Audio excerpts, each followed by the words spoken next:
নমস্কার, কেমন আছো তোমরা সবাই? নিশ্চয়ই ভালো। আর ভালো তো থাকতেই হবে, কারণ বর্ষাও কিন্তু প্রায় নেমে গিয়েছে। বৃষ্টি তো অনেক জায়গায় হচ্ছে, তাই না? তবে বৃষ্টি হলে বৃষ্টিতে ভিজো না কিন্তু। আমার সঙ্গে থেকো, লাইক শেয়ার সাবস্ক্রাইব এবং ছোট্ট করে হলে একটা কমেন্ট তো করো। সাবস্ক্রাইব কিন্তু করা চাই। তো চলো বক বক না করে, খুব ছোট্ট গল্প, কিন্তু স্কিপ না করলে গল্পের মজা কিন্তু অনুভব করতে পারবে না। তো চলো আজকে গল্প শুরু করা যাক। তখনকার দিনে প্রায় বাড়িতেই রামায়ণ মহাভারত পাঠ হতো। গ্রামের ঠাকুর বাড়িতেও রামায়ণ পাঠ শুরু হলো। গোপাল সন্ধ্যের পর রোজই রামায়ণ পাঠ শুনতে যেত।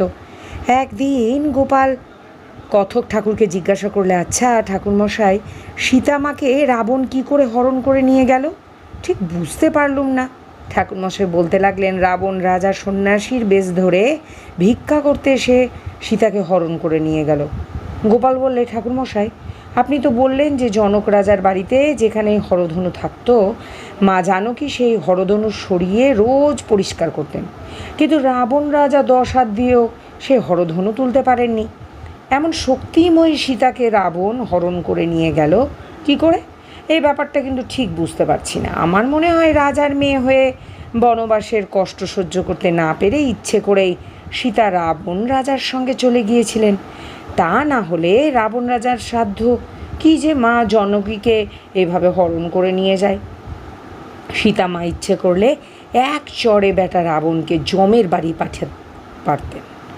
গোপালের কথায় কথক ঠাকুর হতভম্ব। কি জবাব দেবেন ঠিক করতে পারলেন না। ঠাকুরমশাই গোপালকে ভক্তিমান জ্ঞানী শ্রোতা মনে করে চুপ করে রইলেন। গোপাল দীর্ঘ নিঃশ্বাস ফেলে বললে, হায় মা জনক নন্দিনী। তো গল্পটা ছোট্ট, তোমাদের বেশি সময় নেব না, তাহলে গল্পটা কিন্তু স্কিপ করো না, শুরু থেকে শেষ পর্যন্ত গল্পটা শোনো, খুব ভালো লাগবে, মজা লাগবে।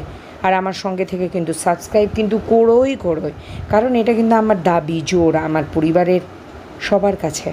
তোমরা সবাই ভালো থেকো, সুস্থ থেকো, এই কামনা। আগামী দিনে আমি আবারও গল্প নিয়ে হাজির হব। নমস্কার।